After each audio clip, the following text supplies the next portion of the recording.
नमस्कार, सुप्रियाज किचनमध्ये तुम्हा सर्वांचं पुन्हा एकदा मनापासून स्वागत आहे। आज मी तुम्हाला दाखवणार आहे आंबाडीची भाजी। ही अतिशय पौष्टिक भाजी आहे। ही बाजारात केव्हाही मिळते।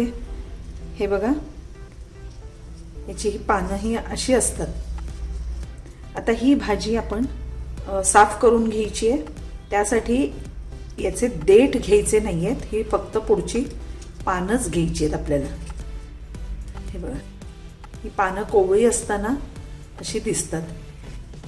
ह्याचं जे कोवळं असेल पान तेही घ्यायचंय, देठ अजिबात घ्यायचे नाहीत, कारण ते शिजायला खूप त्रास होतो आणि मग ते दाताखाली असे कचकचीत लागतात। म्हणून देठ अजिबात घ्यायचे नाहीत, नुसतीच पुढची पानं काढून घ्यायची आहेत आपल्याला। आता ही आपण आधी निवडून घेऊया, मग स्वच्छ धुवून घ्यायची आहे आणि चिरून घ्यायची बारीक। ही बघा, भाजी आपण स्वच्छ निवडून धुवून घेतली आहे, 2-3 वेळा चांगलं पाण्यातून काढून आणि बारीक चिरून घेतली आहे। आता ही आपण कुकरला लावायची आहे आणि शिजवून घ्यायची आहे। त्याचबरोबर त्यात आपण चण्याची डाळ घालणार आहोत। ही पण मी 1 तासभर भिजत घातली होती कोमट पाण्यात। आता ती चांगली भिजलेली आहे, ती पण आपण कुकरला लावायची आहे, पण यात घालायची नाही, सेपरेट ठेवायची आहे आणि शिजवून घ्यायची आहे। कारण ही भाजी थोडीशी आंबट असते चवीला, त्यामुळे डाळ यामध्ये जर घातली तर नीट शिजत नाही, म्हणून ही वेगळी शिजवून घ्यायची। आता ही आपण कुकरला लावूया आणि 2 ते 3 शिट्या काढूया। तुमच्या कुकरचं शिट्या कशा होतात त्या प्रमाणावर आहेत। ही चांगली शिजवून घेऊया। हे बघा, आपला कुकर थंड झालाय, काढून घेतलंय मी। हे बघा, भाजी आता केवढी झाली आळून, डाळ पण आपली चांगली शिजलेली आहे। आता ही भाजी थोडीशी अशी रवीने घोटून घ्यायची। ही छान मऊ शिजते अगदी भाजी। फक्त जर तुम्ही देठ घेतले तर ते शिजत नाहीत आणि मग ते असे कचकचीत असे लागत राहतात।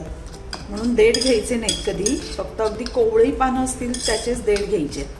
आता हे बघा, यामध्ये आपण ही भाजी मिळून येण्यासाठी थोडंसं बेसन घालणार आहोत। याच्याऐवजी तुम्ही तुमच्याकडे जर भाजणीचं पीठ असेल तर ते घातलं तरीही चालेल, त्याने आणि खमंग चव येते भाजीला।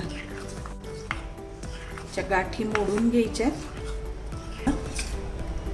हे पीठ पाण्यामध्ये कालवून घ्यायचंय। हे यात घालूया, चवीपुरतं मीठ घालायचंय। हे डाळ घालून घेऊया।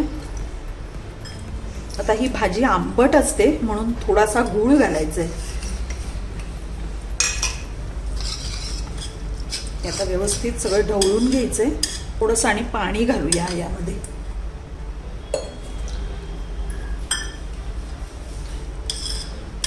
ही भाजी अतिशय टेस्टी लागते, भाकरी बरोबर तर अतिशय छान लागते। तुम्ही नक्की करून बघा आणि आवडली तर माझ्या व्हिडिओला लाईक करा, शेअर करा। आता बघा, आता याला आपण छानपैकी एक फोडणी देणार आहोत। फोडणीसाठी इथे मी तेल तापत ठेवलंय, त्यात अर्धा चमचा मोहरी घालायची, अर्धा चमचा जिरं घालूया, हिरव्या मिरच्या घालायच्या, 2 ते 3 मिरच्या घालायच्या, जेवढं तिखट घालू त्या प्रमाणात। आता यामध्ये लसूण घालायचे। लसणीच्या 7 ते 8 पाकळ्या घेतलेल्या आहेत मी, चांगला ठेचलेला आहे तो घालूया। लसूण जास्त घातलं की भाजीला अतिशय सुंदर चव येते।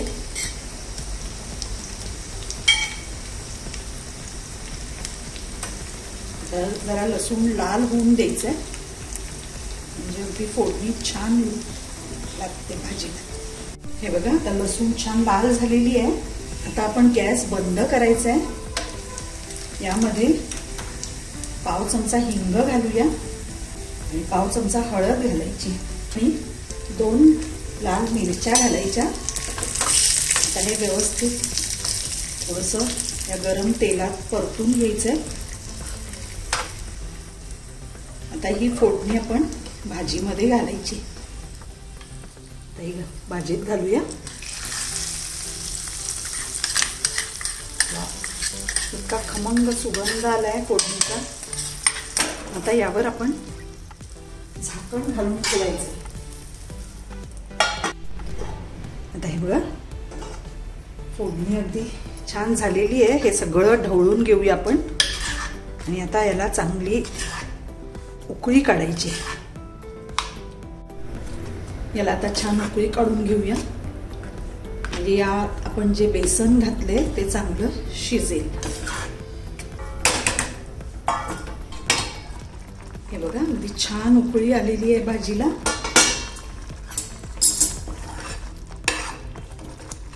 आता गॅस बंद करूया. आपली आंबाडीची भाजी तयार आहे. तुम्ही नक्की करून बघा. आवडली तर मला कमेंट सेक्शनमध्ये सांगा आणि माझ्या चॅनलला जर सबस्क्राईब केलं नसेल तर सबस्क्राईब करा. थँक्यू. गॅस बंद करूया आणि गरम गरम भाकरीसोबत चपातीसोबत सर्व करूया.